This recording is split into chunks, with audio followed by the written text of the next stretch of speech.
nós iniciaremos essa mesa com Luiz Fernando Toffoli, que é graduado em Medicina, fez residência em Psiquiatria e doutorado em Psiquiatria pela USP, e atualmente é professor doutor do Departamento de Psicologia Médica e Psiquiatria da Faculdade de Ciências Médicas da Unicamp. Obrigado, Marcos. Bom, pessoal, falei muito pouco de manhã, mas quero dizer novamente que é um prazer ter vocês todos aqui. E quero mais uma vez reiterar o que a Taniele já falou no começo da fala dela, que é a participação da equipe do Laboratório de Estudos Interdisciplinares sobre Psicoativos, que é o LEIPSI, agora devidamente uniformizados, né? Eu também estou vestindo a camisa, literalmente, né? E tem sido, como a Taniele já falou também, um grande prazer trabalhar essa questão num campus que tem a possibilidade de discutir do ponto de vista interdisciplinar, né? Essa mesa que a gente vai começar agora, que eu vou começar a apresentar para vocês, é uma mesa que, se no período da manhã a gente fez um diagnóstico, né, da visão, né, das diversas disciplinas, ou da interpretação de determinadas visões das diversas disciplinas em relação à problemática, nesse momento a gente vai começar a pensar em inovações. Né, o que pode ser discutido, né, de caminhos novos a serem tomados nessa questão. E eu vou começar aqui falando para vocês. No programa está uso terapêutico de drogas ilegais. Mas como já foi levantado a questão especificamente do CBD, e um pouco já foi falado da questão da cannabis de manhã, e depois nós vamos ter um debate específico sobre esse tema, eu resolvi focar especificamente num conjunto de substâncias consideradas ilegais, e cada vez mais ilegais, porque cada nova que aparece assim que se populariza, é ilegalizada, né, tornada ilegal, como já foi discutido na apresentação da Silvia Casenave, com uma definição um pouco mais ampla, que não é somente a dos psicodélicos alucinógenos, mas eu vou incluir aqui os que a gente chamaria quimicamente, né, dos que ativam o sistema serotoninérgico, mas eu vou incluir aqui também a ketamina nessa apresentação, que a rigor não é ilegal, quer dizer, não é ilegal, de fato não é, alguns usos são, mas a própria ketamina não é, e também o MDMA, né, que tem o nome de rua de êxtase, e que não é exatamente um psicodélico, embora ele seja uma substância que estimula também o receptor serotoninérgico 5-HT2A, que é o receptor chamado alucinógeno.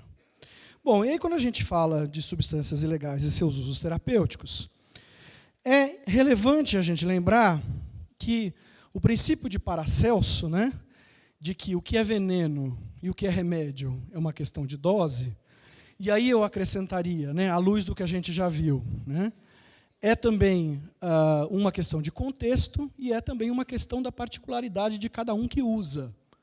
Né, pensando sempre que, quando a gente fala de droga, é impossível a gente pensar a droga isolada, né, sem estar sendo utilizada por uma pessoa e em contextos sociais que podem modular, inclusive, o próprio efeito psicoativo. Já tem estudos que mostram isso. Então, a gente tem aqui algumas substâncias, por exemplo, morfina, o elixir paregórico, que tem ópio, drops para dor de dente de cocaína e os cigarros índios, né? Tirando a morfina, que de fato ainda é usada, os outros três são propagandas ou rótulos do início do século, da época em que essas drogas ainda não eram consideradas ilegais, né? Mas, né, eu vou falar de um outro conjunto de substâncias com as quais a humanidade tem uma relação muito antiga. Só para vocês terem ideia, essa é uma imagem, né, e aqui existe um pouco de especulação, né, mas essa é uma imagem de Deméter, que era ligada aos chamados ritos de Eleusis, que era um lugar da Grécia, que os principais sábios gregos, né, passaram por esse ritual, que era um ritual secreto, que os marcava para o resto da vida e que era feito somente uma vez, no qual era servida uma bebida chamada kíkeon, que era feita com o grão daquela região, que hoje em dia se sabe era contaminado por um determinado fungo, que naquela região particularmente é rico em os precursores do LSD. Né? Então, especula-se, né, e aí a gente tem evidências de outras culturas e de outros espaços, né, que, nesse caso especificamente, essa experiência era modulada por uma ampliação da consciência mediada por alucinógenos. E a gente sabe que alucinógenos fazem parte do uso ritual de diversas culturas no planeta. Mas, normalmente, quando a gente fala de alucinógenos, se a gente vai pensar em uma pessoa famosa em discutir esse tema e em popularizar o tema, muitas pessoas vão lembrar do Timothy Leary, né, que é esse cidadão sorridente que está aí, que foi o responsável pela popularização no campo acadêmico. Né? Ele trabalhava na Harvard, ele era um psicólogo. Especificamente do caso do LSD, ele também trabalhou com psilocibina. Mas algumas pessoas também dizem que ele foi responsável por uma certa popularização que fez com que, de certa forma, né, houvesse uma popularização tão grande que chegou ao ponto de vetar o uso e censurar a pesquisa com essas substâncias, e que hoje em dia está sendo retomada, muito recentemente, agora, a partir dos anos 2010, de uma forma mais intensa. Né? O próprio Albert Hofmann, que foi o descobridor do LSD, dizia que não concordava com a maneira que o Timothy Leary fez a divulgação do LSD, e que, de certa forma, banalizou o uso da substância. Esse Albert Hofmann, retratado por Alex Gray, com sua molécula que ele chamava de filho problemático, que era o LSD. Né? Eu vou apresentar para vocês um conjunto muito rápido, a ideia é só fazer uma... Eu tenho apenas 15 minutos, então essa é apenas uma viagem rápida, né, de DMT, talvez, porque é mais rápido, sobre essas substâncias, apresentando algumas evidências científicas. Né, que eu já vou avisar para vocês, são todas muito preliminares. Como já foi discutido na mesa da manhã, o preconceito associado ao proibicionismo dificulta também a pesquisa médica nesse campo.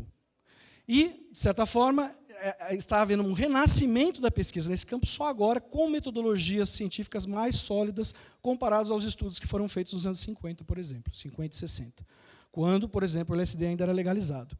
A gente tem ideia, né, retomada mais recentemente, de estudos que mostram um possível efeito positivo do LSD para um tipo de dor de cabeça que chama cefaleia em salvas. Para o tratamento de alcoolismo, tem uma meta-análise, uma revisão feita em 2013 dos antigos estudos feitos no passado, demonstrando um efeito positivo mesmo em uma única dose de LSD. E também no uso mais recente, um estudo que acabou de ser publicado do Gasser, um estudo suíço, sobre o uso de LSD para tratar a ansiedade de pessoas com doenças graves.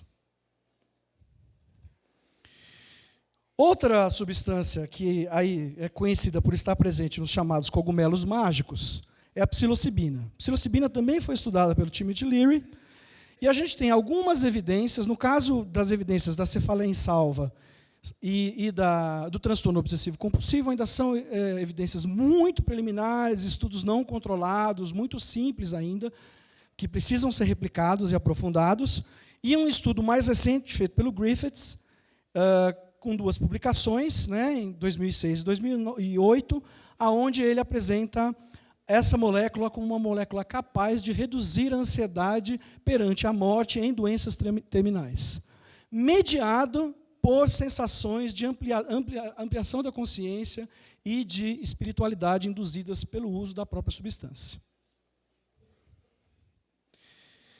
Uma outra substância, aí a gente tem o Shulgin, o casal Shulgin, né? Eles não foram os descobridores, mas eles popularizaram essa substância, ela se chama MDMA, e ela costuma estar presente no que na rua se chama de êxtase. Como a Silvia já apresentou de manhã, muitas coisas que são vendidas como êxtase não têm MDMA, são outras coisas. Então, é importante a gente saber que quando a gente faz isso, para fazer estudos com essas substâncias, nós estamos trabalhando com substâncias purificadas. Não dá para trabalhar com substâncias de rua e não dá para fazer extrapolações dizendo, tipo assim, foi lá, comprou um LSD na rua, agora eu estou me tratando. Então, é preciso tomar um certo cuidado, porque, como a gente não sabe, né, o que é que está circulando na rua, a gente não tem como ter certeza do que é que está sendo apresentado. E também porque essas substâncias estão vinculadas a risco. E eu vou falar um pouquinho sobre isso mais na frente. Né? No caso do MDMA, a gente tem... o MDMA foi desenvolvido no seu aspecto de saúde. Né? Quando ele se popularizou nos anos 70 nos Estados Unidos, na Califórnia, como um adjutório à psicoterapia em geral. Por ele ser o que a Silvia explicou de manhã, se chama de entactógeno. É uma substância que facilita o contato com as outras pessoas e ele tem uma particularidade também de poder fazer a pessoa poder olhar para determinados aspectos da sua personalidade com menos culpa. E aí eles davam o nome dessa substância na época, os psicoterapeutas que utilizavam para tratamento, chamavam de Adão. Né? Porque o indivíduo, sob o efeito dessa substância, mais uma vez, nesse caso as pessoas sabiam exatamente qual era a dose que estava sendo dada, e eram doses relativamente baixas, essa pessoa conseguia olhar para os seus problemas libertado, por assim diziam os psicoterapeutas, do seu pecado, da sensação do pecado original, por isso Adão. Né? E também porque eram as mesmas letras de MDMA. A gente tem evidências mais recentes, né, inclusive alguns dados ainda não publicados, de que o MDMA pode ter um efeito positivo no tratamento do transtorno do estresse pós-traumático, aliado à psicoterapia. Então não é só a substância com psicoterapia, e também para o tratamento de autismo de alto funcionamento. O autismo é uma condição em que a pessoa tem dificuldade de entender como é que os outros sentem, como é que os outros pensam, e a utilização do MDMA em momentos também para a discussão de psicoterapia, não é para o autista ficar tomando MDMA o tempo todo, também é uma coisa que tem que tomar muito cuidado, porque MDMA pode levar a surtos psicóticos, então não é qualquer autista que pode tomar esse medicamento também, ou essa substância, que não é medicamento a rigor.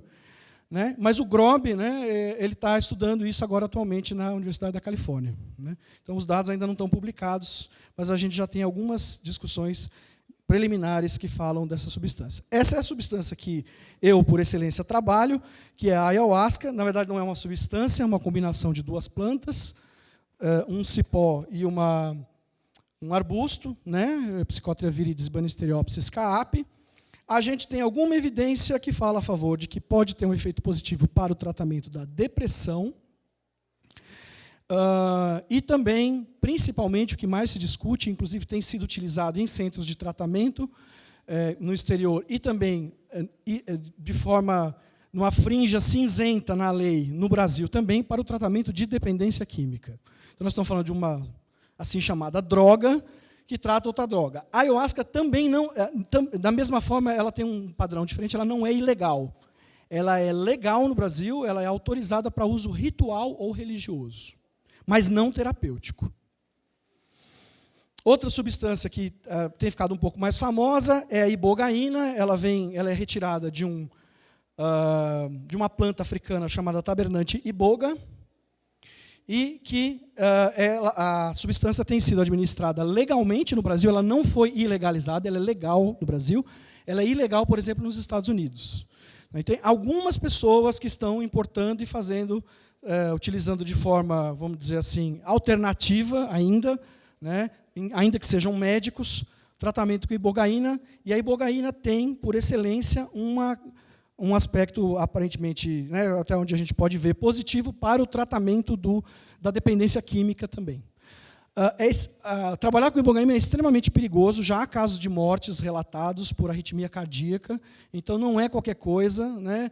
E o tempo de duração também do efeito é muito longo, e nas experiências que têm sido relatadas, são experiências também onde se alia psicoterapia e por um período de abstinência também, onde a pessoa precisa desintoxicar da droga de origem para depois poder tomar a ibogaína. Felizmente, eu não posso falar agora em muitos detalhes de cada uma dessas substâncias, a gente pode aprofundar depois. Outra substância é a ketamina, que é um anestésico. Ela é legalizada para uso, ela pode ser usada em humanos, embora não seja muito utilizada, ela é mais utilizada em animais. E agora, a pesquisa é mais fácil de se fazer, porque não é uma substância ilegal. Então, cada vez mais tem novos estudos com a ketamina, embora a ketamina, é importante dizer isso para vocês, ela não é um alucinógeno clássico, ela não funciona no receptor de serotonina. Né? Ela funciona num receptor de aspartato, né? E vamos dizer, a qualidade fenomenológica da experiência também é um pouco diferente, é o que a gente chamaria tecnicamente de uma experiência mais dissociativa, embora possa aparecer alucinações também. E aí existem relatos em doses únicas de tratamento de depressão e do estresse pós-traumático com ketamina.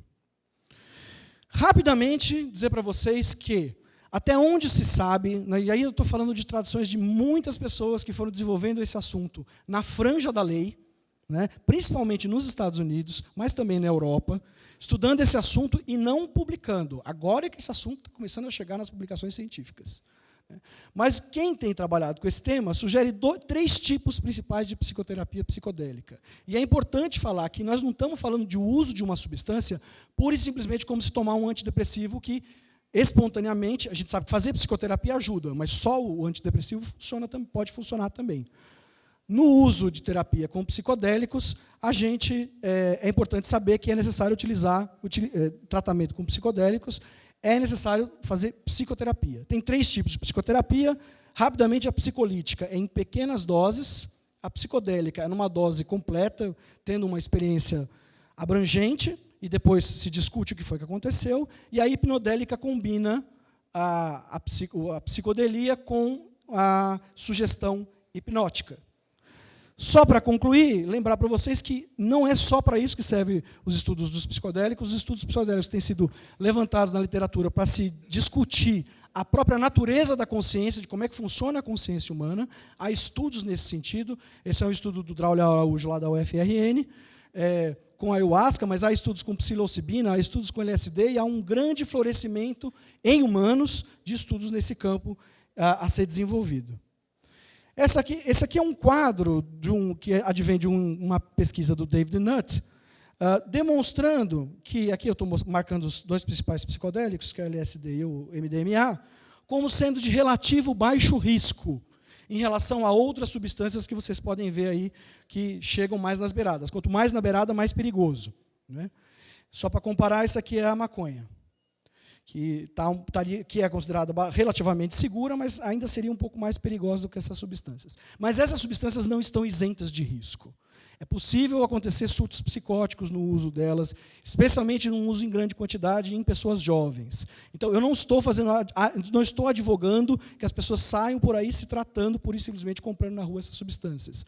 O que eu estou advogando é que é necessário, existe um imperativo ético no sentido da gente estudar e conhecer melhor quais são esses efeitos, inclusive do ponto de vista biológico, mas também do ponto de vista psicoterapêutico. A questão, né, lembrando sempre que as substâncias elas podem trazer o paraíso, mas elas podem também ter o seu lado de inferno, como foi apresentado no CQC de segunda-feira, lembrando que esse inferno pode ser o inferno da prisão e da execução sumária, por conta da pessoa ser justificado para um policial que ele pode ser assassinado por ser um traficante. Rapidamente é o que eu queria falar para vocês, depois a gente discute um pouco mais no tempo do debate. Obrigado.